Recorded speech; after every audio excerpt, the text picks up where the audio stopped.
I'm going to give it a few more minutes just since we were just able to get on now.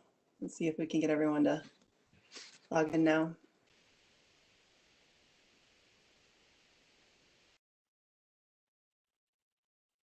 Should we try to redo it? Is that why it won't come up? No, it was just Barb wasn't busy doing a million other things and wasn't able to start the meeting when she normally would. So everyone should be able to get on. I just have to try again.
Clay, do you know if Amber is on yet?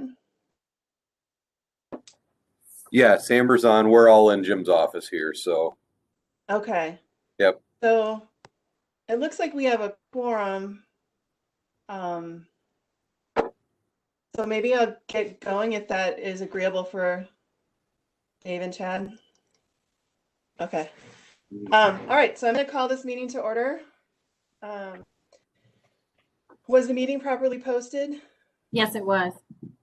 All right, thank you. All right, so we have item number 3 would be read and approve the agenda for the January 8th, 2021 LEJC meeting. It's a 21-point agenda. I would entertain a motion to approve. Chad will move. And Dave will second. All right, any discussion? All those in favor signify by saying aye. Aye. Aye. Opposed? All right, agenda. Item number 4, read and approve minutes of the December 11th, 2020 LEJC meeting. Did everyone have a chance to look those over? If so, I would entertain a motion to approve those as written. Your turn, Dave. Okay, I'll make that motion. I'll second. All right, motion by Turk, second by Cosgrove. Any discussion? All those in favor signify by saying aye. Aye. Aye. The minutes are approved. All right, number 5, coroner updates. Is the coroner on, or Sheriff Bindle, have you heard from the coroner? Jim just stepped out, but he said he handed me his phone. I got an email from Kathy. Said Jim emailed the coroner update, but I don't know if that went to you or just Jim Bindle. So, so I don't actually have that. Just a All right. note from Kathy saying it was emailed. Okay. So Jim Bindle emailed Jim the coroner Uh, asking for an update, or Jim the coroner emailed Jim the sheriff, I believe. okay. All right. So when he comes back in, we can come back to that. Okay. All right. Thank you. So item number 6, clerk of court updates. Stacy, we got your email, and I also see that your information is on our iPads. So.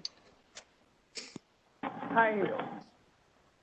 Good morning. Hi, guys. Yeah, I'd love to be able to see you. I still not able to. Can you tell me who all I'm talking to, please? Who all is in attendance? Sorry, yeah, so it's Melissa, me, and Dave Turk, Chad Cosgrove, Jennifer Harper is on, Jennifer Lau is on, Clay Porter and the sheriff and Amber are on, and Clint Langret. That's everyone. Yeah, I'm trying to connect via my personal laptop here from within the office. Just kind of a test of the Wi-Fi, I guess, and it's not working well, apparently. So what questions do you guys have from my report? So I guess I'll go first. When I saw that when you sent us your the financial statements from the last time, you did add up for us your projected collections, and it looks like we're doing pretty well. I mean, you're at 220,000, 250, which is a little shy, Yeah. but not bad. I worked very hard, and I was working with Amy Lewis earlier this week, and we spent a lot of time trying to get reports run. I compared what she ran against what she ran that I emailed you in December, and it was exactly the same, because the county clerk's office hadn't yet been able to enter the newest money that I dispersed to the county at the beginning of January for the month closed out of December. So I felt there was no point in giving you the same information you had. So I'll have to wait out where that's at. And as far as it's very difficult right now to get reports from the county clerk's office, and that is not a criticism of Amy at all. it's really hard. And so I feel that it just adds to her stress to try to do them. It adds to mine. My time's really, really limited too. And on Wednesday, when I was trying to clerk and take care of a full criminal calendar, I ran back and forth to Amy's office 3 times in between cases to look at reports, and they still weren't what we needed. So I gave you what we had. I told her I won't keep doing that to her, asking for this stuff. So I think it would be great if for all departments, it would be great if we knew where our budgets were at. And I have concern in the new year now that if this administrator transition between the administrator and the county clerk and all the financial stuff and everything, that it takes until June, that really leaves departments in a lurch. I hope it does not. I hope that there's some remedy. Right. It's I mean, frustrating. we completely understand your frustration, and we are working to resolve that as quickly as possible. And it passed out of finance to have those positions to go to the full county board. So in January at the full county board meeting, we will have a better picture of what's going on. But that's not on our agenda today, so I don't want to get into it into too much detail, okay? No, I do want to state it again, as the elected official for the county in charge of the courts, including the budget for the courts. I have a responsibility, and it's very hard for me to do that part of my job, and it's frustrating when it's part that I have to count on somebody else or another department. Right. Duly noted. So And I'm we to understand. report to people as to where we're at, and I can't even, and I don't know. Right. I don't think that's. I think everyone is in agreement that that is absolutely an issue and something that needs to be addressed as quickly as possible. Thanks. All right. Yeah, so I do think our revenues look good for last year, and you know, just given everything. And I've turned in some large bills as of late, all of which are going to be reimbursed by the grant, the DOJ grant. So that's pretty cool. Right. The expenses for last year, I won't know exactly where those come out until the attorney fees are always the ones that lag, but I did a push with the attorneys that do dean counsel, which is criminal adversary work, and guardian ad litem, which is the family representation of minor children. Tried to get many of them to file interim bills still within the 2020 budget, and a couple of them did an outstanding job getting interim billing in. So I think that will kind of help us know better where we're at with 2020 expenses, but they still got a couple of months to get that stuff in and have it count for 2020. But of course, because we didn't fill a position for 8 months, well, that position then that was transferred in the last couple of months of years to Jen's office, I know and you know that we're way under budget. So I have some, you know, good feeling about that, and I know that helps the county out. I just can't tell you exactly what it is Right. yet. Okay. All right. Thank you. Any other questions for the clerk of court? All right. Thank you, Stacy.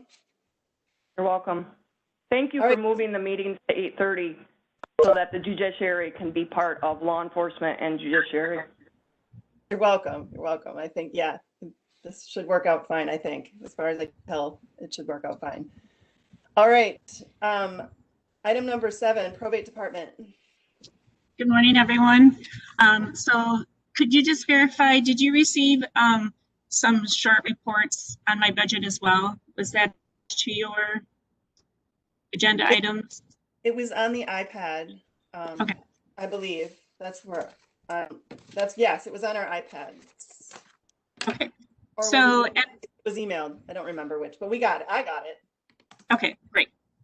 So I Good just morning, wanted, this is Dan McGuire. I'm joining you by phone. This is Dan McGuire. All right, thank you. Go ahead, Jennifer. so at this time, the budget still shows that it is under budget. We are still, as Stacy mentioned, I'm still waiting for several bills from attorneys that, may take us a little bit over, but at this time, we're still at about 90%. But I know for a fact I'm still waiting for some bills from attorneys, both guardian ad litem and adversary as well.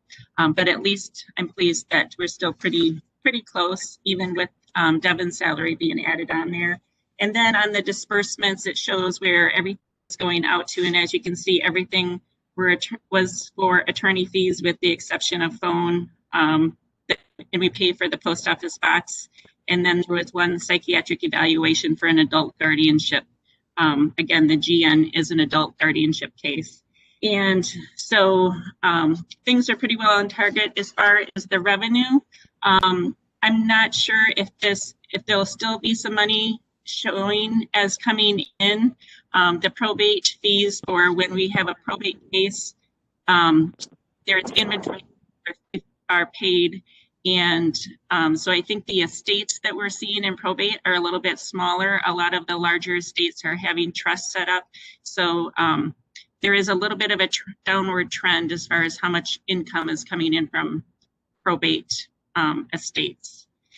But other than that, the budget is pretty well on target. And as far as things going on, Devin is doing great in her new position. So I'm really happy with how everything is going that way. And so I just wanted to comment on that. And then as far as the courts, we're still making adjustments. We're going to be learning some more, maybe switching to, we're going to start doing more live streaming, and we may be switching from a YouTube account to an account called The Cast. So I just wanted to, we're exploring that, and we'll be getting some training on that. But it looks like that is the direction that we very well may go to. And the reason for that is it's going to be more professional and more of a business look than YouTube with ads off to the side. And on YouTube, people can comment and chat and things. With this new program that we're looking at going to, they would not be able to do that. And the Wisconsin court system is encouraging us to go that direction versus YouTube.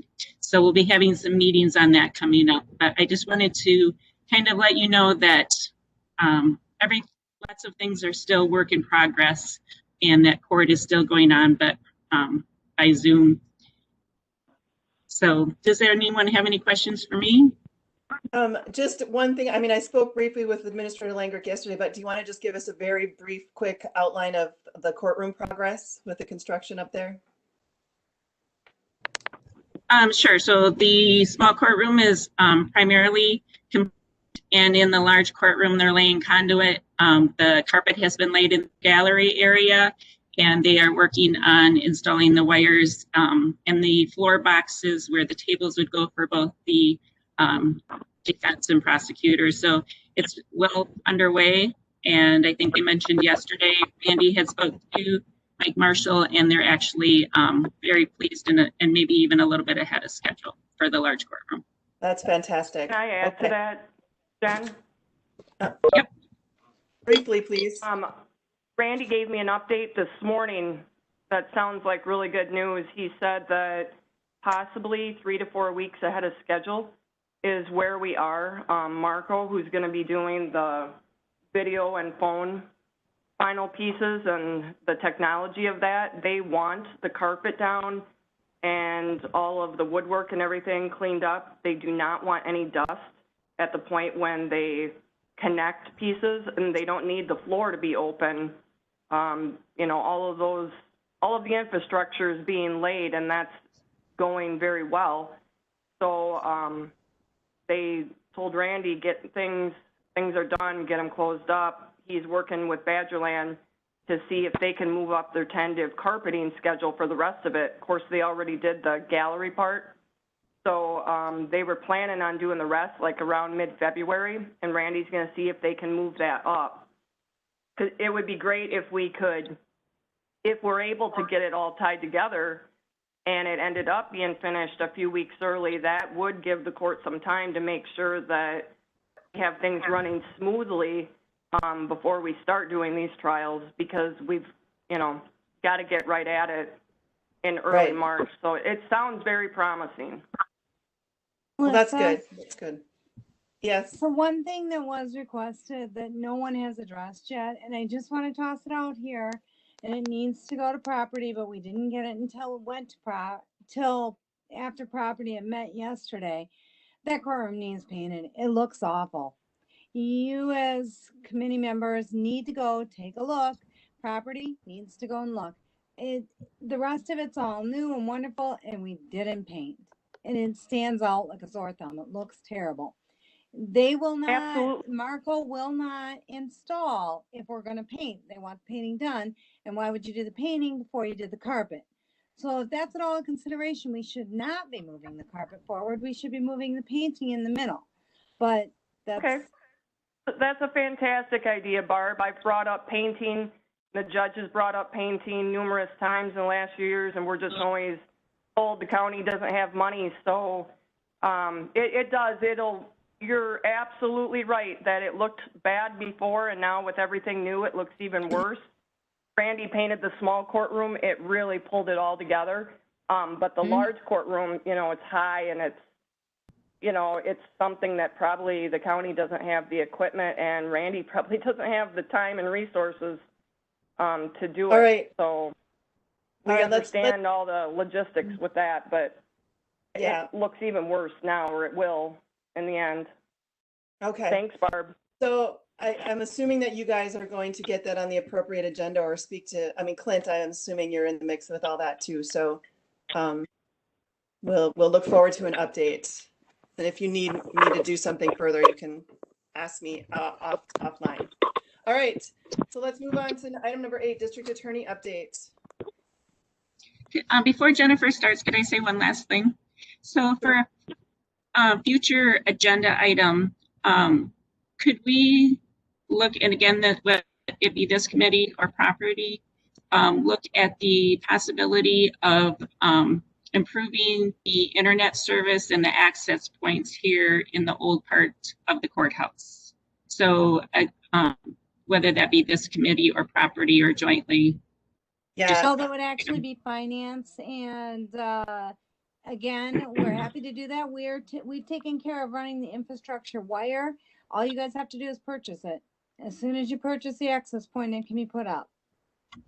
All right, we're not going to talk about that in today's meeting because that's not on our agenda. So we can either get that on the next agenda or we'll work with Clint to get it on the appropriate agenda, okay? All right, thank you. Is Jennifer, our district attorney, is she on today?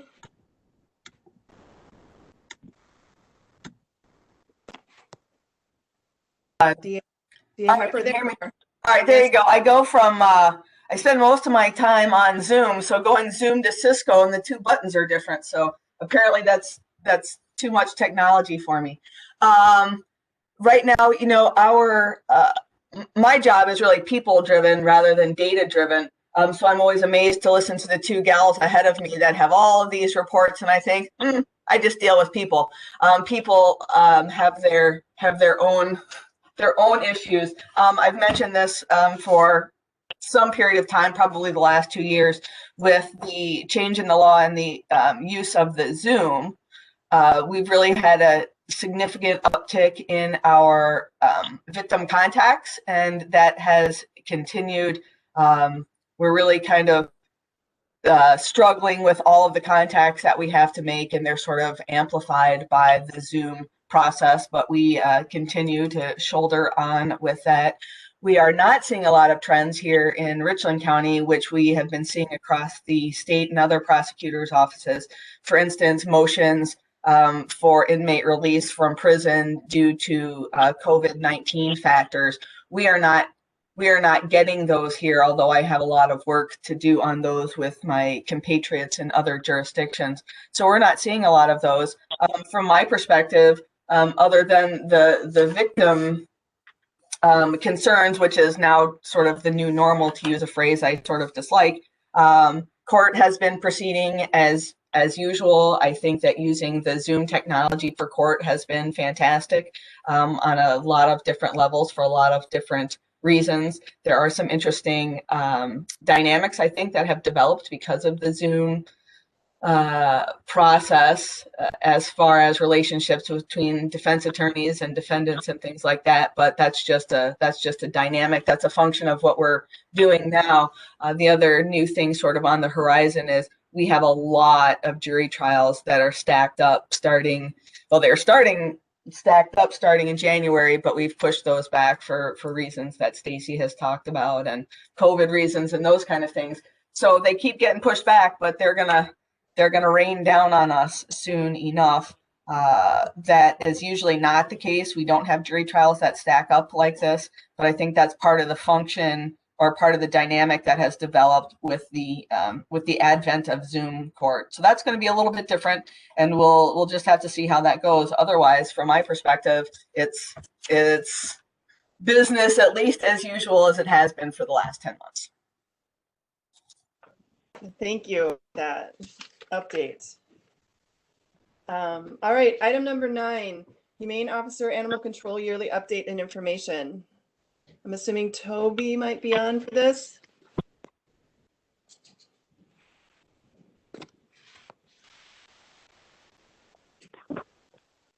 It's Toby. There? Yep.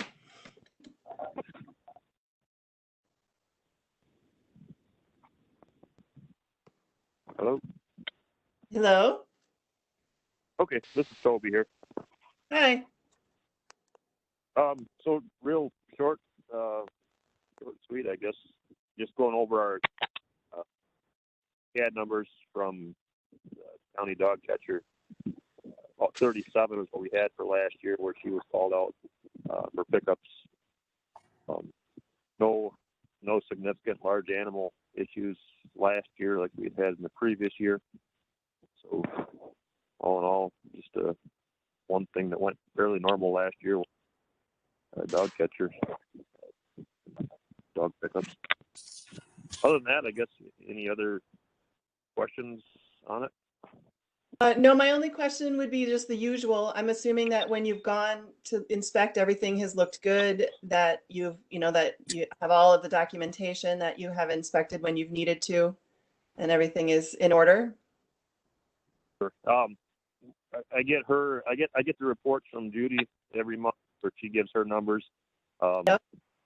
Last year, in 2020, I guess a lot of my checks were done over the phone with her rather than in person, just additionally just trying to limit contacts that weren't necessary. Everything as usual out there with the dog county dog portion of it. I had no issues at all. Okay. It looked to me like over the course of this year, she's had a couple times where she took in a bunch of animals. They were surrendered, not taken by the county. Is that correct? Yeah, she does take in quite a few vendors, and that's a little bit different, I guess, because we don't We're not always. involved in that, right? Yeah, we're not quite as involved in that because they're not where we are calling her out to pick them up. And she has her private rescue also, and I think a lot of those pretty much filter directly into her private rescue. All right. And you're right. That's not under our purview, but I do think that we want to make sure that she as a facility is doing right by the animals and that, that we're utilizing a person who is doing a good job overall. And I believe that's the case. Yeah. I think she's doing a fine job. Okay. I mean, I think it probably would be good, especially once COVID settles down, to actually do an in-person check, because I think we're obligated to do that. I think that's what our ordinances or resolutions say that we do. So, or our contract says that we do. Yeah, I intend to get those back on track once things Settle down. Yeah, I know I get it. All right, thank you very much. Jennifer Harper, can you mute your microphone? We can hear your paperwork moving. Thank you. All right. Does anyone have any questions for our animal control or humane officer? All right, then I'm going to move on to item number 10, approve monthly invoices and other sheriff department reports.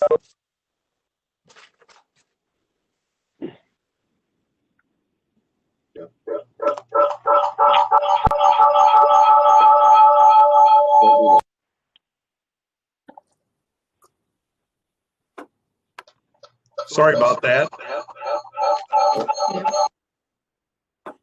Go ahead. No. Okay. Good morning. Can Good you hear morning. me? Yep, we can hear you. Do you want to do the coroner's update? Yes, Right please, away. that would be great. Yeah, we'll go back to item number 5. Unless I'm afraid that I'll forget it. I got this from Jim Rosing. To protect themselves and others, coroner's office staff has been encouraged to continue wearing full PPE on every call. Staff will be taking part in receiving COVID vaccinations when they become available to emergency personnel. End of year totals for 2020. 141 total cases that include 51 individuals who passed while in hospice care, 4 suicides, 11 accidental deaths, 6 death certificates pending at the close of 2020, 2 confirmed overdoses, asterisk, at least one of the cases is also expected to have overdose as the cause of death, 11 autopsies, 88 cremations. The youngest decedent in a case handled by our office was 3 years old. Oldest decedent was 102 years old. Average age at time of death in cases handled by our office was, I hate to say this number, 73, which I'm closing in on. If there are any other statistics of interest, please let us know and we will gather the information for you. Our office has already responded to a suspected overdose case in 2021. Wishing everyone the best in 2021. We look forward to working with you. All right, thank you for that information. Then we can go to Bill. All right.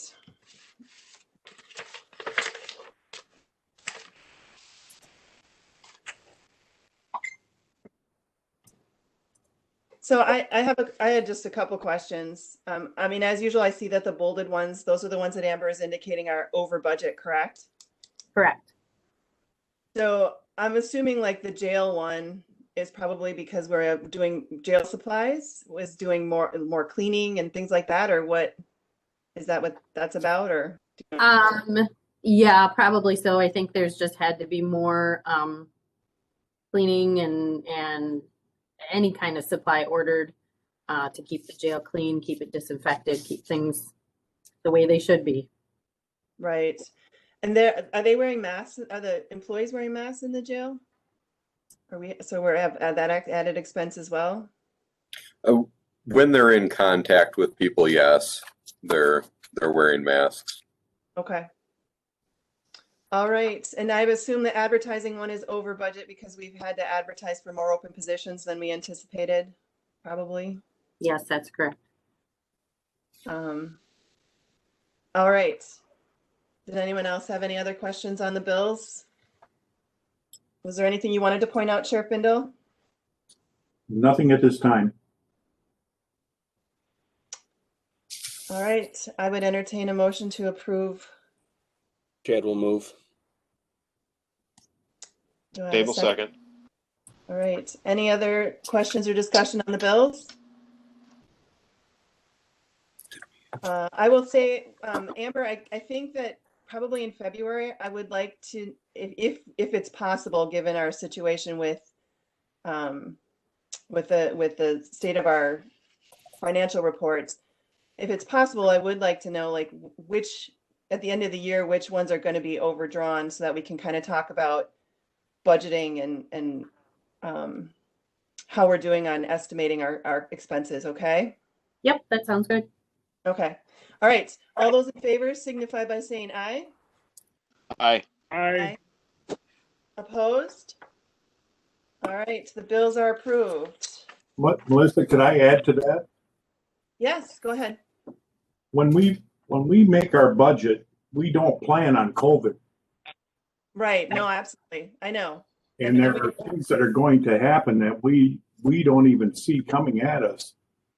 For instance, the district attorney would agree that if we had a murder in the county, it would ruin her budget, ruin my budget, ruin everybody's budget.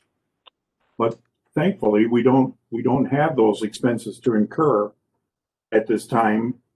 But when we do our budgets, we don't project that we're going to have these problems. Understood. I know. All we can do is the best we can do, but I think it's always good to be able to have these conversations so that we all understand where these surprise things are coming from and what if anything we can do to try to mitigate them hitting going over. So I understand where you're coming from. I just from my perspective, I think we need to talk about these things so that we can do our best to create an accurate budget. Okay. All right. Let's see. What would you like to move to next? The Sure. monthly report, the jail. I'll wait till you get the sheet out. The total amount of monthly vouchers submitted, we had $49,547 for the month of December, which doesn't surprise me because we try to look at the line items and utilize that money. Number of jail bookings has gone up again. Usually around Christmas time, people like to get in during the winter time to get their sentences taken care of. So we're up to 43. The average number of inmates housed was 23.24. That number's gone up. We're right around 26 right now. Monthly complaints, we had roughly 174. Citations issued, 35. Warnings issued, none.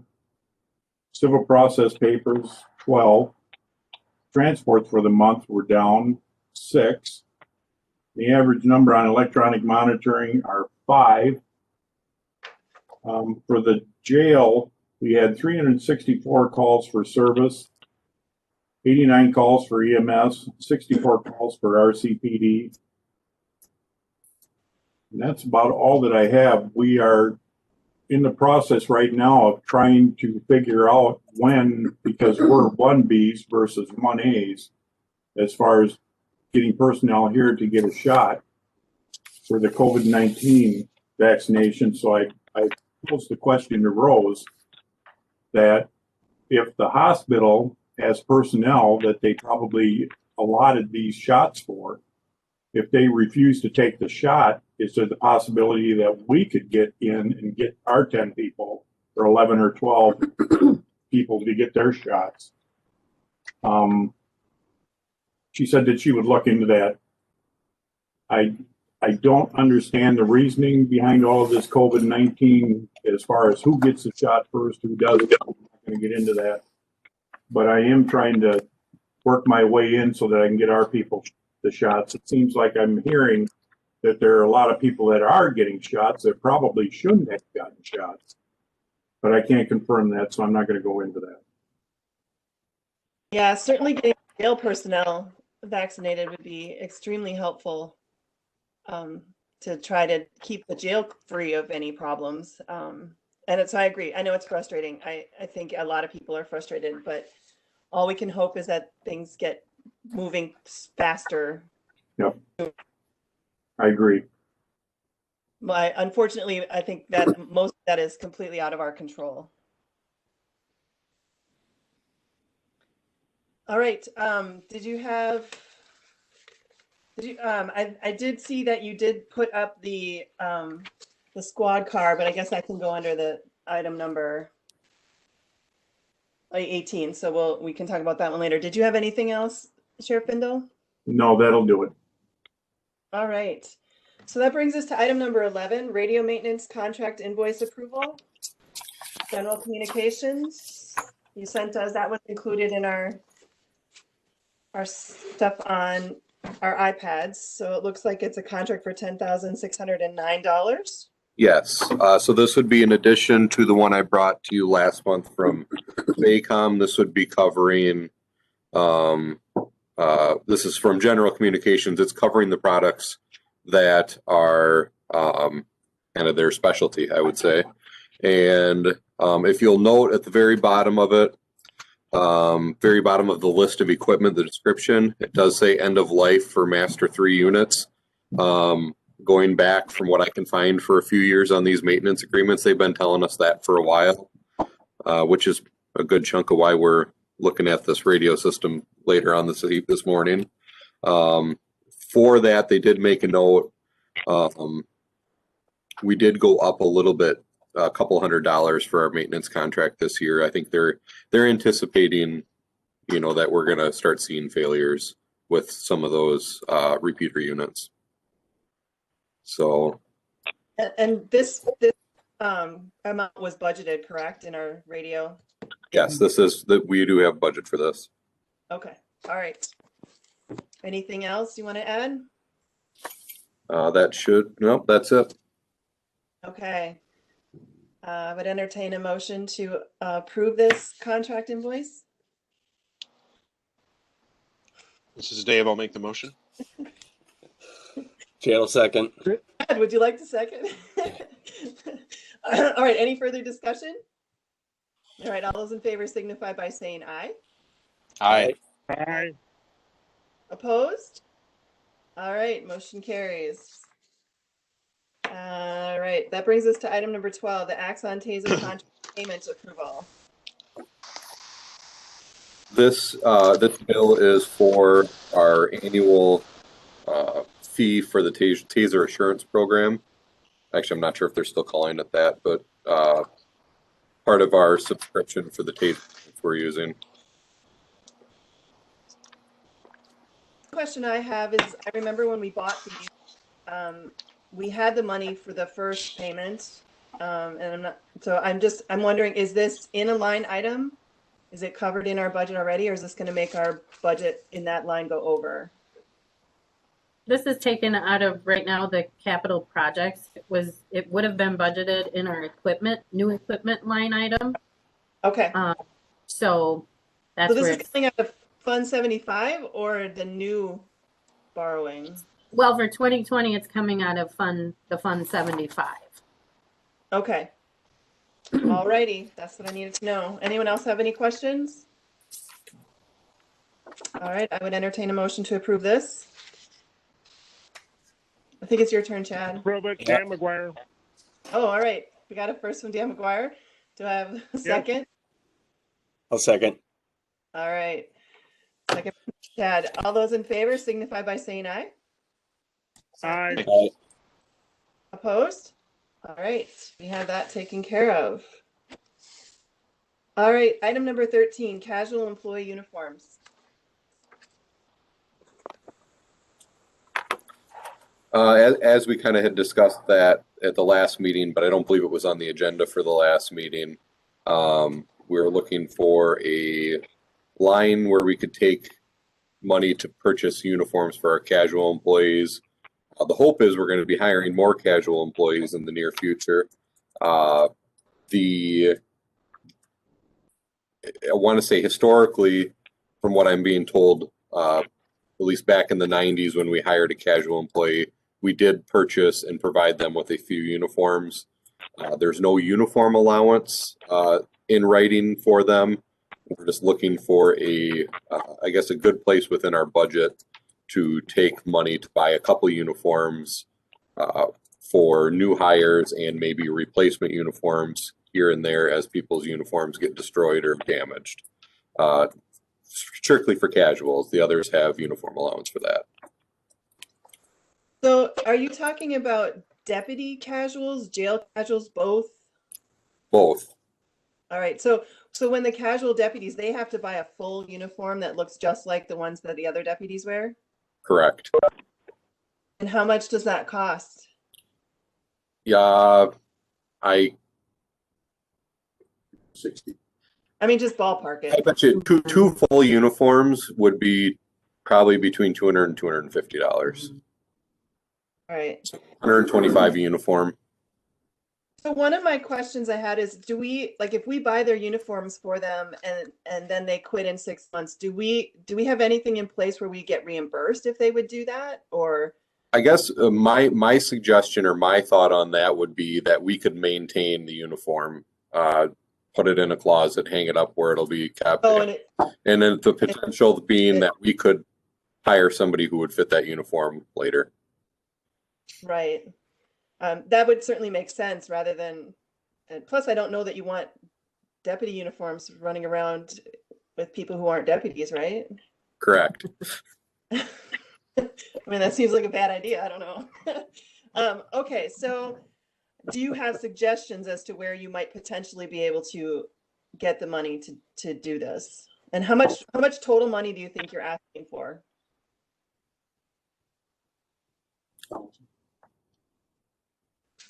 Yeah, it'd be hard to say not knowing what we're going to get. I think that the interesting or the difficult part is going to be finding these casual hires in the first place. Right. So Jim threw out a number of $1,000. That might be a reasonable number for a year's worth of hiring if we're lucky. So we had discussed there's a deputy's office supply line. Amber, is that, what would that look like? So we do have in the budget, we do have the medical and uniforms in the general, but we don't have enough money in there for the normal things that happen. Because that's where our psych exam amounts are taken out of and everything for a new regular employee.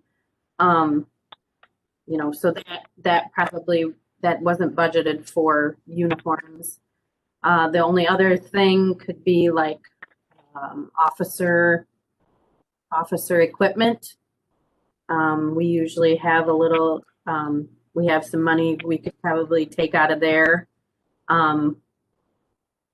Maybe in 2022, it wouldn't be a bad idea to put extra money in the uniform line item if we see there's going to be casual employees who will need uniforms. I guess that's my thought, is to right now, for this year, take it out of officer equipment. So I guess, Mr. Lejc, I guess I have a question for you. Is it okay to take money out of a line item for something that isn't in that line? Or how does that work? Don't know if we have defined any type of defined budget policy that wouldn't allow for that. I know at a statute level, in order to exchange appropriations from a budget from one department to another department requires action up through a county board. But this being all within the same department, I don't know if we have that defined anywhere in our rules off the top of my head. So I guess I don't see where you wouldn't be able to do it perhaps by supervisory consent. But again, I might be ignorant of something that's out there that says we can't. I don't know. I'd have to investigate quickly. Right. Dave, do you know of anything, being so familiar with our rules, do you know of anything that would preclude them from doing that?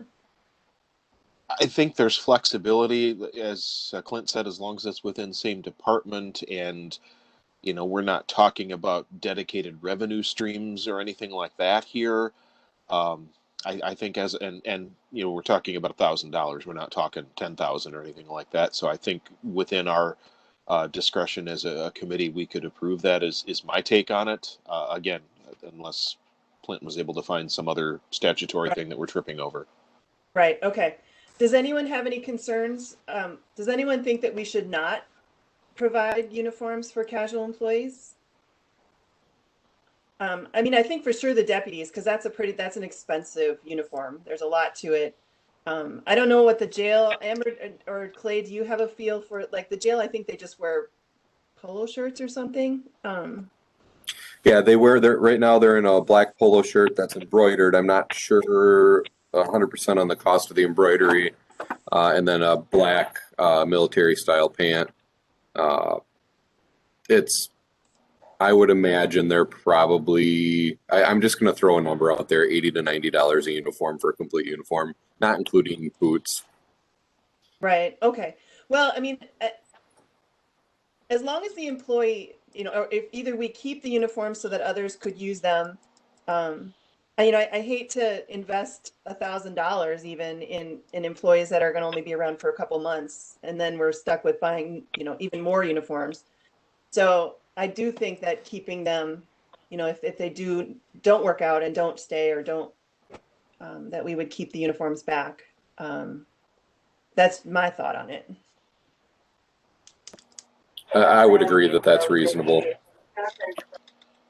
Okay.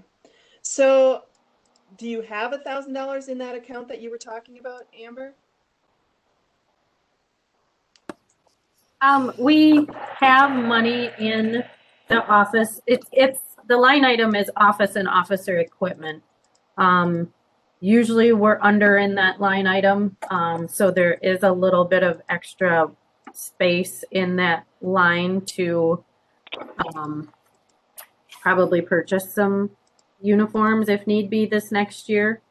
So it's very possible that we could make it work. Okay. So do we need a motion on this, or what kind of action do we need to take?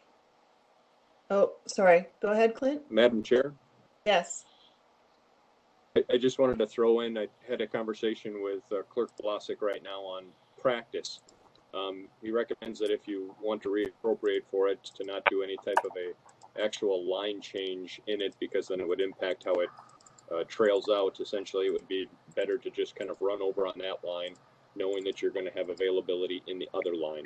We don't have any types of policy or resolution language that he's aware of that would stop the department from doing those changes, provided everything kind of stays within the department total budget. Any types of, like we talked about, if it was this doesn't pertain to this question, but if it went to appropriations outside of the budget, though, and moving money, that it would take county board action. Okay. Clay, can you mute for a second? Sorry, there's a lot of background noise. So I guess, fellow supervisors on the committee, do we have any objection to them providing uniforms for casual employees? I do not. I think it's hard enough to get casual employees that providing Right. uniform might be the least we can do. Right. Okay. All right. So do we want to make a motion at least supporting that idea, or we just leave it alone?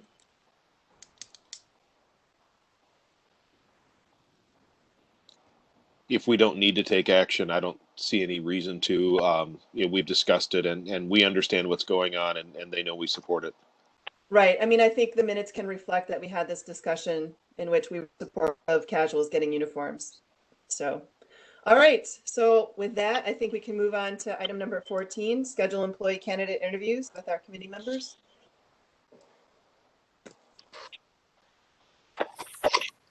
Yes, so we are moving forward with the latest hiring process, and I believe all the at least deputy level panel interviews are scheduled for next week. So looking beyond next week for a time that might be appropriate for the LEJC interviews. These interviews are going to have to be conducted in person, I would imagine.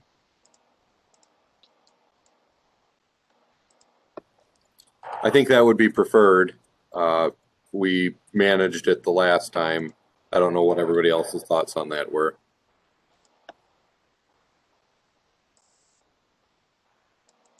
Phone ringing in the background, so I was trying to hold off on muting myself. Yeah, I mean, I think we can, if it's just the 5 of us plus the sheriff and Chief Porter and the interviewee, that we should be able to spread out in the county boardroom, I think, enough as long as everyone wears masks, I think that we could be spread out and have our masks on and be safe. So, all right, so I was just gonna look at my calendar for next, so you're talking the week of the 18th? Is that because next week you're doing interviews with your deputies, right?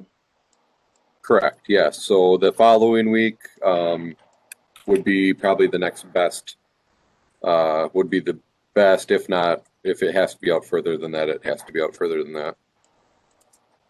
Right, so we do have would you want, these would be in the evening, correct? Yes, yep. And we have a county board meeting on Tuesday, so obviously that night is out. And I guess they don't have to be in the evening. Whatever works best for the committee, we could probably accommodate. And does anyone have any preferences? I like Wednesdays. Wednesdays? So Wednesday, the 20th, Dave and Chad, what about time of day? Evening, afternoon? Evenings are generally better for me, depending on the day, or late afternoon if you're looking at 20th specifically.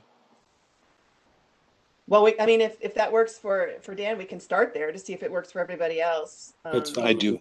I do have another meeting at 6:30 that evening, but So do we want to do, like, how many are there, Clay? How long will it take? So yeah, I was just waiting for an opportunity. I guess we should note that we'll have 5 for patrol and 5 for the jail. Oh, that's long. Okay. Oh well, at least yeah, 5 for each. Okay. So at a half hour each. Yeah. so we may be looking at multiple 2 days. schedules. Yeah, it might be a 2-day thing. All right. So let's see. That's 2.5 hours about each. So what if we did, well, what on Wednesday afternoon, is there like 2 o'clock? Would that give you enough time, Dave, to then be done and get to your next meeting, or? I already have a 2 o'clock. It would have to be 3 o'clock or later. Okay. So, I would say that we should pick a different day. Does the 21st? Does anyone have conflicts on the 21st? I don't. I'm free after 4. What day of the Dan? week does 21st fall on? What day of the week? It's a Thursday. It's the next day.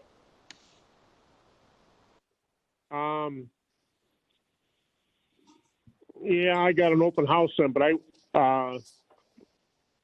that'll work for me. Okay. So what time did you say, Dave? After what? After 4. Okay. So do we want to say 5? Would that work for everybody for the first round? Yes? Yep. Okay. So 5 p.m. on January 21st. Okay. And that would be for the first 5. You could be either the jail or the patrol. It doesn't matter for us. And then unless we want to do all of them, which would be over 5 hours of interviewing, we would need to have another day. So what about the 22nd? That's a Friday. Does any time on that day work for people? I can do that. We have finance and personnel at 1 that day. We do? I've got that on my calendar. Okay. Is that correct, Clint? 1 o'clock.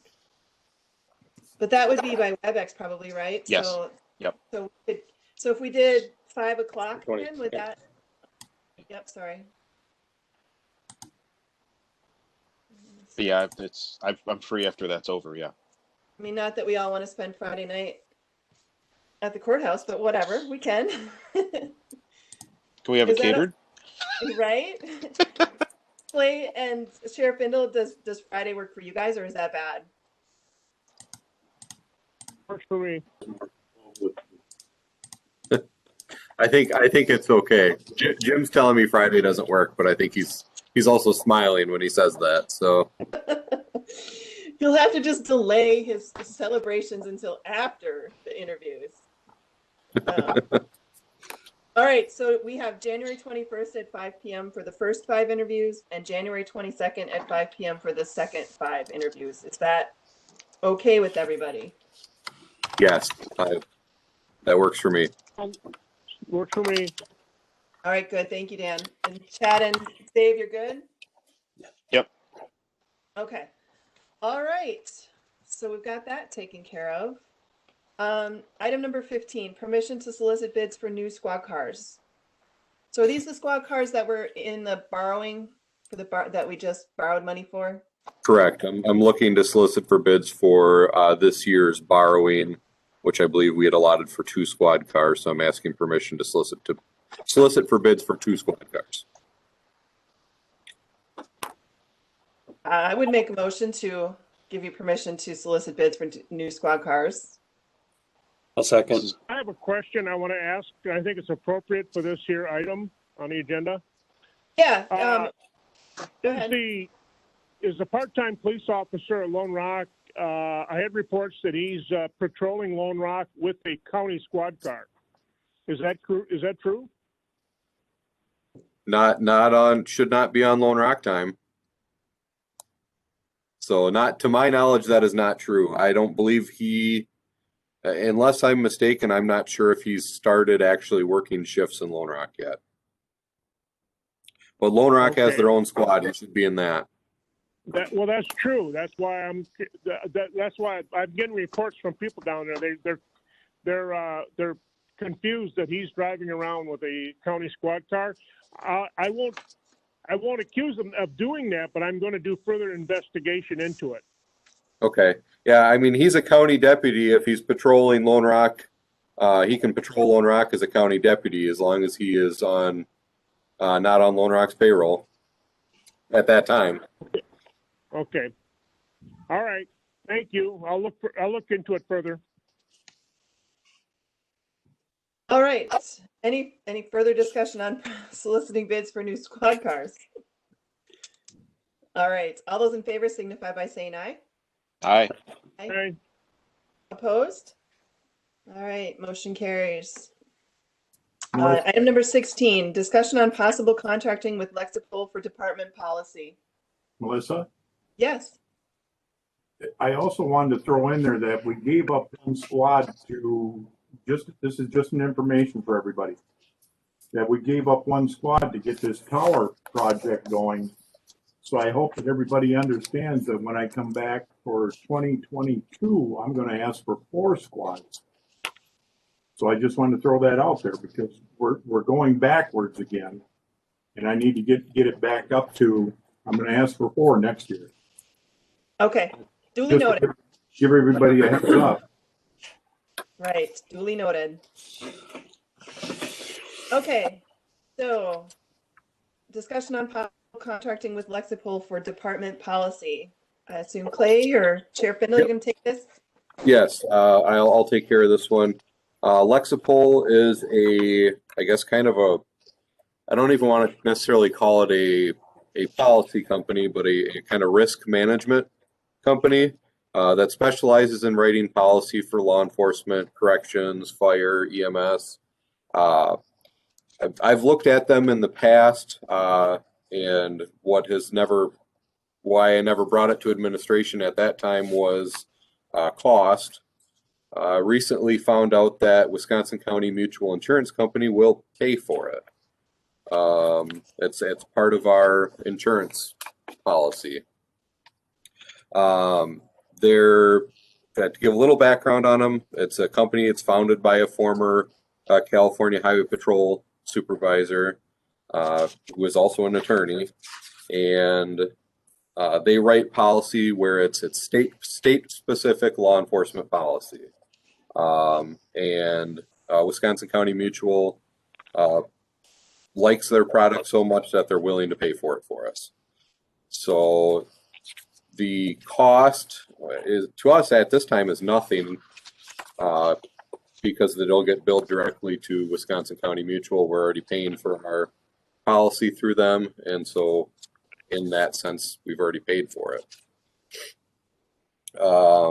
So what they'll do is they'll provide us with a law enforcement manual and a corrections manual that's tailored for the state of Wisconsin.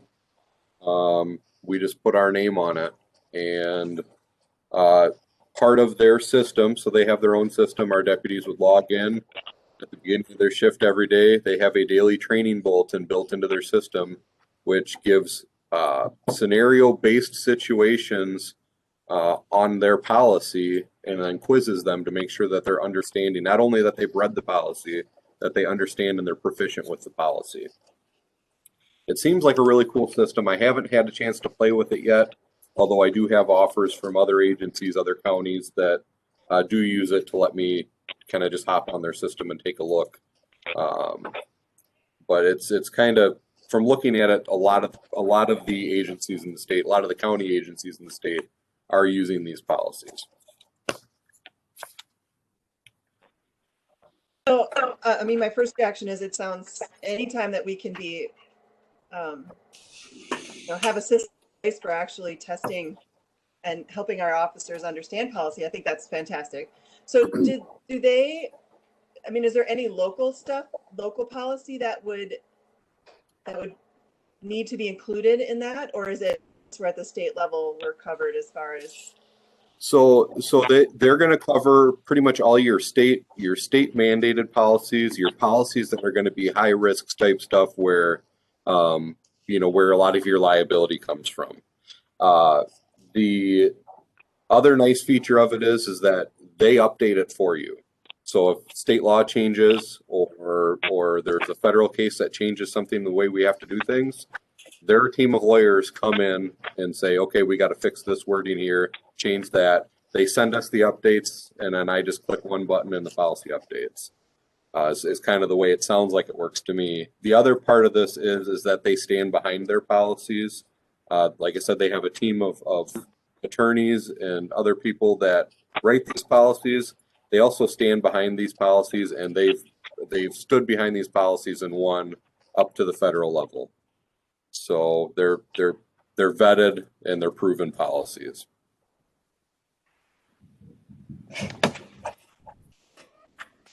I think you're muted, Melissa. So just out of curiosity on the money part of it, is it a yearly policy or a yearly subscription? Yeah, so it's a yearly subscription, and I have a proposal here, and you guys can't see it. So they have it broke down. There are additional services that we could get that we would have to pay for, but to get the policy manual and the daily training bulletins for both patrol and corrections, the yearly subscription fee is $14,059.80. Yeah. So if Wisconsin Mutual ever decided not to pay for it, that would be where we would be. That would be where we'd be unless we reverted back to our old policy manual. Right. Yep.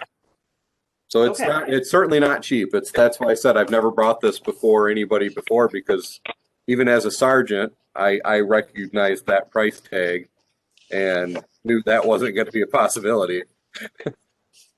Yeah, I mean, it sounds like it's probably well worth the investment, but yeah, that's a pretty big price tag. All right, does anyone have any comments on this? I'll give my thoughts, but I'll let you guys go first. No? Okay. So, I mean, I think given the, after the year of 2020 where we had, where there was a lot of things in the news and a lot of things happening, I think anything we can do to make sure that our policies are in place and that our officers understand the policies and making sure that we're following the policies. I do think that that's in our best interest. The fact that Wisconsin Mutual is covering the cost is obviously a huge bonus. I guess I don't see any reason why we would not want to do this. Does anyone have any thoughts on that?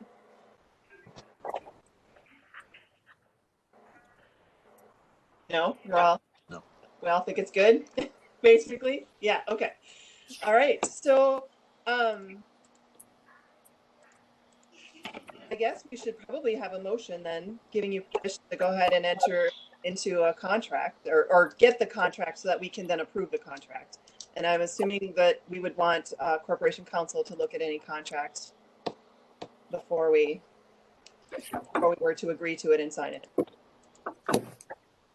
So would someone like to make a motion to that effect? I will do that. Chad. All right, I have a motion. Do I have a second? This is Dave. I'll Second, second. Dan. Okay. We'll go ahead and take Dan as the second. All right, any further discussion? I guess that one question I have, Clay, is when do you think that this would, how soon would they be able to have send you contract information and get this something, like what is your goal for getting it in place? I would like to have it in place, within a couple of months. I hope that's reasonable. I'm not sure if it is, but my guess is if I contacted the representative, she could probably get me that information right away. From my understanding from our conversation, that we wouldn't even see the bill for it necessarily. They would set up our interface to get into their system, and we would kind of have a login screen on their system that an officer could access. But first, I'd have to start pushing the policies out, but then the officers would be able to start seeing the policies as I approve them. All right. I have a procedural question for either Administrator Langrick or maybe Mr. Turk. But so do they need to solicit a contract and then bring it back to us, and then we will send it to finance and then it goes to board? Or what's the correct procedure for this as far as who are we sending this, or what are we telling them to do to get a contract and bring it back to us? By Rule 4, I'm sorry, Madam Chair, this is Administrator Langrick. Yep. By our Rule 14, we would say it is a contract agreement. If it's underneath 5,000, it can be approved by a supervisory committee. If it's over 5,000, we'd be taking it to the county board. So in this case, with Wisconsin's Counties Association picking up on the tabs, no department head can enter into a contract. It would still have to be done by yourselves as a body. So okay, so they're going to bring it back to us, and because it's $0, it only has to go through us, and we can approve it. That's correct. That's how I'd see it, Madam Chair. Okay. All right. Any other discussion? All those in favor signify by saying aye. Aye. Aye. Opposed? All right. Go ahead and move forward with that, Deputy Clay. All right. Number 17, radio tower project. Oh, what? Can I get some clarification? So are we approved to move forward with this now, or do you want us to bring back? You do need to bring back a contract that we approve. Okay. All right. It'll have to at least go till next month. Okay. That just so we're clear on that. Yep, I will do that. And I would have it checked out by Corporation Counsel probably before you bring it to us. Just that will save time, and then we know that it's okay. Certainly. Okay. All right. So I think number 17, radio tower project updates. I'm guessing that we're going to be doing that in number 19 when we do the interview the candidates. But is there anything to add on number 17, radio tower project updates? Don't think so, Chair Lejc. I think we'll, All right, then. when we go into closed session and begin the interviews, all the information will be shared All that right. way. All right, so that brings us to mapping radio system and squad updates. I hope you all had a chance to look at the squad miles chart that Chief Deputy sent to us. I'm always surprised, and Sheriff Bindle is absolutely correct. I mean, we still have 7 vehicles that are over 100,000, and many of them are well over 100,000 miles. So he's not incorrect that we still are struggling to have squads on the roads that are, continue to be safe. Because the more miles they get, the less safe they become with the type of driving that our deputies have. So did you have anything to add, Chief Deputy, on mapping, radio system, and squad updates? Just to further comment on the squads, the mileage. We do have several cars that are over 100,000 miles. One of the beauties of where we're at now with the take-home cars is that the cars we have aren't piling the miles on like they used to be. But then we still are in that position where there are so many that are so high of mileage right now. So as moving forward, as we start replacing those, I think we're in a good position where you're not going to see us, blowing through a squad so quickly, but we still have a bunch we need to replace. Right. Once we catch up, it should be easier to stay caught up. Correct. Right. Did you have anything on radio system? We're going to talk about radio later. Mapping, everything okay with mapping? I don't have an update for mapping. Radio system, we're hoping the Band-Aids hold, so we'll keep hoping the Band-Aids hold. I don't know if Barb has anything more to say on that. She does. Lynn sent an email today that I'm not quite sure I understand. And she said that she found some errors on the NG 911. We did a survey with NG 911 and returned the data. They found quite a few problems with our data. She's going to answer back to that. But when she started to do the answer back, she found a lot of errors. So she's starting to correct those. Her question was, she thinks she needs to consult with, and I don't understand what she's asking. She feels like she needs to consult with the fire departments to do that. And she wonders if she needs to, the question I have is, back when the boundaries were last updated, the fire departments had to sign off on them. And the area is almost insignificant with no address, but being affected, I wanted to make sure it's accurate as possible. Do I have the authority to make those changes? And I wanted to double check with the left, right, fire ambulance boundaries in the center line layer. Again, do I have authority to make these changes, or would there be better checking to sit down with someone from the MSAG and do this? So I don't know what to answer her, if she has the authority to do that, or if we want to assign someone to do that.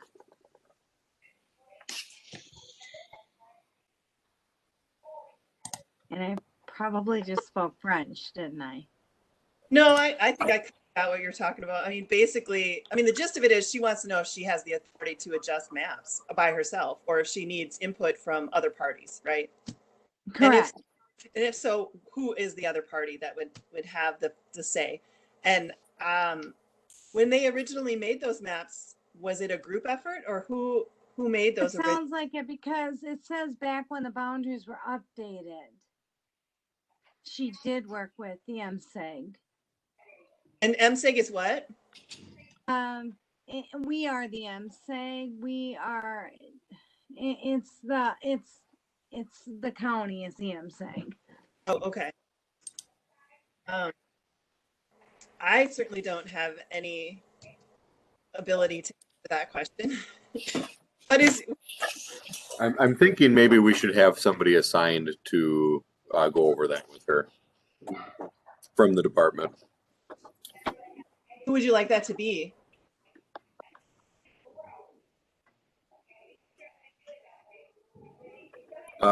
Probably one of our jail sergeants, possibly Sergeant Barnes. Hey, Okay. Jason and John are your MSAG people, though. Not Sue.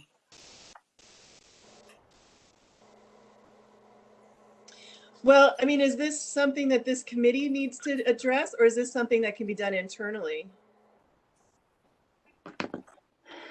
Right? I think we could probably decide this internally, but maybe if we could have Jason. Jim wants one of our jail sergeants involved in it, but if maybe we could have Jason sit down with them and we can figure this out. Does that sound good, Barb? That's fine. By jail sergeant, you mean because they're dispatch, right? Correct. But it makes sense, I guess. They're the ones that are having to read these maps and tell people where to go, right? Yes. And so I guess why don't you guys work together to figure out how best to address that, unless you feel the committee needs to get involved in officially assigning some group. I think you should just be able to work that out. Yep, That's that not was the only update I had on mapping. All right. So that brings us to item number 19, and we're right on time. I was shooting for 9:45, and I think it's really close, right? So what we are going to, just to give an idea of what's going to happen, is we have 3 candidates to interview. We have them scheduled for 10 o'clock, 11 o'clock, and 12 o'clock. Once we enter closed session, we will go over what questions are going to be asked of those interview candidates. And then we will go right into interviewing the candidates, and we will return to open session when we are done with the interviews. So at this time, I would entertain a motion to go into closed session. I'll move. And do I have a second? Don't we have to go out of open session first? That's what I'm asking for, is I'm asking for a motion to go into closed session. Okay, I thought we had to make that a separate motion, but anyway, I'll second that motion then. All right, so now I need to do Roll call. roll call vote in order to go in session. So when I call your name, please indicate aye or nay. So Supervisor Turk, Aye. Supervisor Cosgrove, Aye. Supervisor McGuire, Aye. and Supervisor Luck, aye. Okay, we are officially in closed session. So Barb, I will need you to remove any supervisors, board supervisors are allowed to stay. Yourself, the sheriff's department should stay. So Jennifer Lau should leave, and that should be it, right? And then you will lock the room, right? Is that how that works? I'm creating what we call a breakout session. And Okay. so you're going to see my name on there 3 times. One of them is to monitor when the other candidates come into the open room. Okay. And then the other one is so I can control it on my computer and one on my iPad. Sorry about that. All right. Oh, that's fine. Fine. Melissa, move to session. So you let me know when we Start. officially, so I should join, yeah. So then I have to click join. Yep.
Dan? Hello. Hey, I can't move because you're on the phone. I can't move you into the breakout. Is there any way you can join on your iPad? Should I dial that, the join the video system number there? You should use your iPad, and use that, not your telephone. Okay, and then just dial that number on my keyboard If on you go the to your video. calendar, you'll see the LEJC in red and just tap it there and that should connect you automatically. Okay, I'll try it. Okay.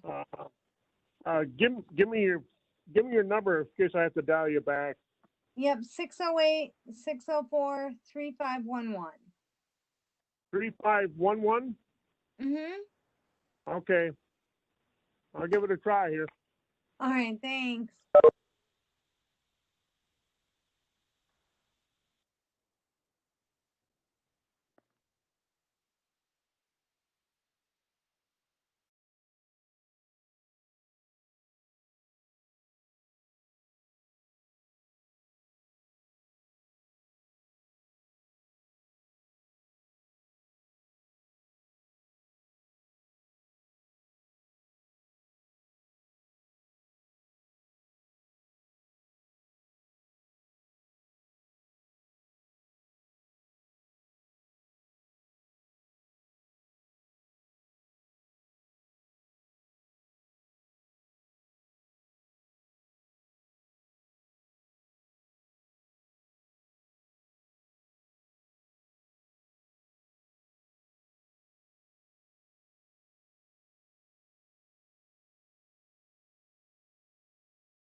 Mr. Hart, I will be with you in 1 minute. They're just finishing up getting ready to bring you into the session, okay? No problem. Thank you. All right, thanks.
Barb, can you hear me?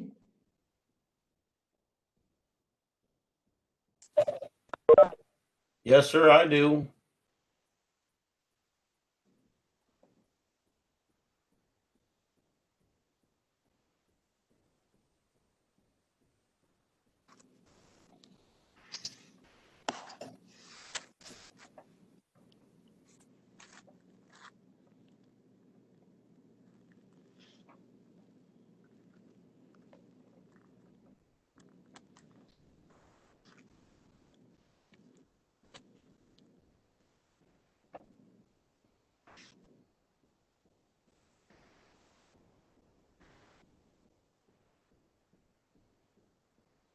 Okay, so Dean, is Dennis also part of your team? Yes, he is. Okay, so I'll get you guys in just a second. They're taking like a 5-minute break because they've been meeting since 8:30, No problem. and they will be right with you. All right, thank you.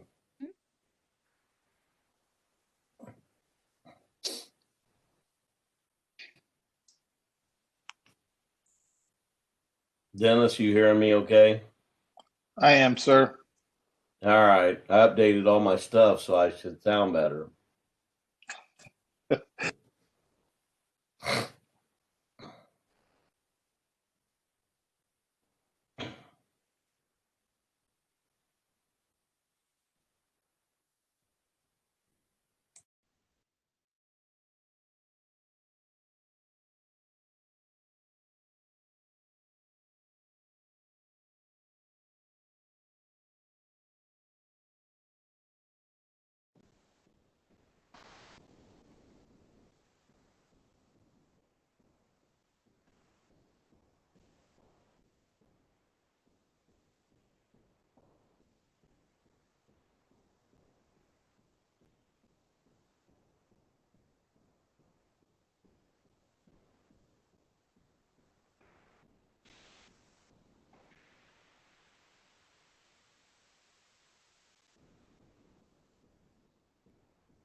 And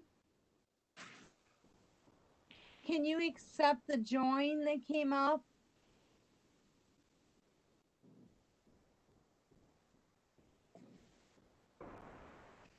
Dan, can Barb, you hear me?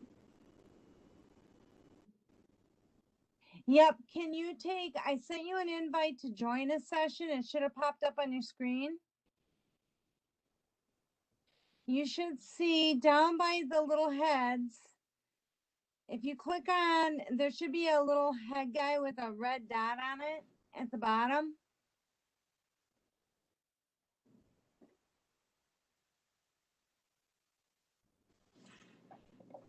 Down at the bottom, see the little guy? Okay, your bandwidth, hit stop video.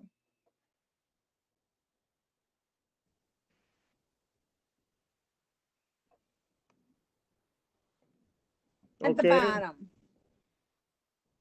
If you press stop video, that's gonna help. I did hit stop video. Okay, it didn't do it because I can still see your video.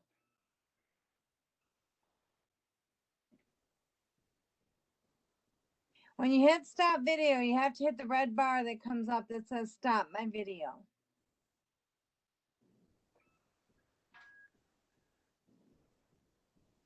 Do you want me to send John over there to help you? Yeah, I'm in the County board. boardroom. Yep, I'll send him over to help you. He's in the county boardroom, John. But he's probably gonna need to go. I don't know if he needs to go closer to the door. And we are getting access points ordered this week. He'll be right over. And then, John, if you look at this, I'll show you real quick because I got to get back to the interview. We're going to have to start. You have to hit this little guy and it'll say breakout session. You just click join. So that's what he needs to do.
Hello. Okay. Everything's good, but I got no volume to speak of. I can hardly hear.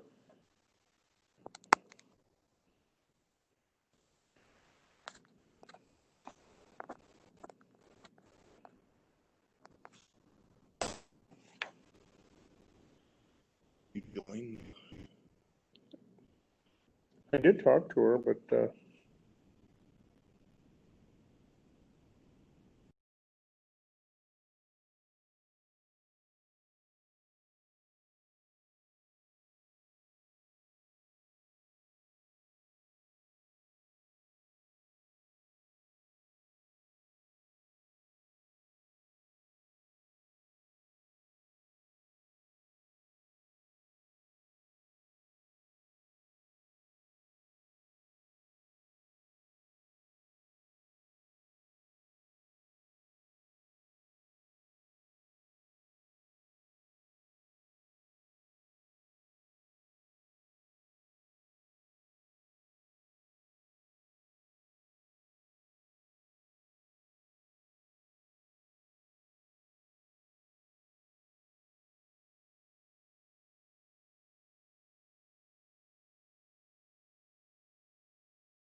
Are we all back? I'm here. I see Dan. Chad, waiting on Chad and Carrie. There we go. All right. I think Carrie's there. All right, we are now in open session. Are you recording, Barb? Okay. All right, we are back in open session. And so now we would like to take action on the results of the interviews of the 3 candidates for the RFP that was that we just interviewed for. So I guess I would entertain a motion that indicates the selection we made. I'll make that motion. So moved. Okay, so the motion would be to accept the RFP from True North. Correct, everyone? Okay, so I have a motion from. I'll move that we accept True North. All right, and do I have a second? True North and Cosgrove second. All right, is there any further discussion? All right, hearing none. All those in favor signify by saying aye. Aye. Aye. Opposed? All right, we will move forward with the RFP from True North. I think that gets us to item number 21, adjournment. And I have one quick question for everyone. So normally we would adjourn to the second Friday in February, which would be, I believe, the 8th, no, not the 8th, the 12th. And I'm going to be out of town that day. So I don't know if you want to just have our vice chair preside over that meeting, or if we want to try to change the date. I will leave that to the discretion of the rest of the committee. Either way is fine with me. Which is fine? Moving it or having Dave? Is it Dave? Who's vice chair? I believe I am, yeah. I thought you were. If you're comfortable vice chairing, then I'm happy to leave it in your hands. As long as we can have a quorum together, yeah. So let's see, that would be Chad and Carrie and you and Dan. So if everyone will be there. All right, so then we will adjourn to our next date, which would be February 12th. There's potential that I might be able to make it if it's WebEx, but I'm on vacation, so I'd maybe rather not if I don't have to. So, all right, so I would entertain a motion to adjourn to February 12th. So moved. All right. Oh, Dan, if you're talking, we can't hear you. Oh. You hear it? Are you there? I was going to say, where do you go on vacation during COVID anyway? Well, we're going to drive somewhere where we won't see other people. That's really the only way to vacation during COVID. Okay. All those in favor of adjournment signify by saying aye. Aye. Opposed? All right, thank you guys. This was a long meeting. I appreciate you all hanging in there, but this is a really big decision, and it definitely required the time investment to make sure we make the right decision. So thank you very much. And Thank you, If I everyone. voted against adjournment, I would track them down. I would. I'll track right? them down. Yeah. All right. Thank you, everyone. Yep. Thanks, guys. You hear that? I hear that.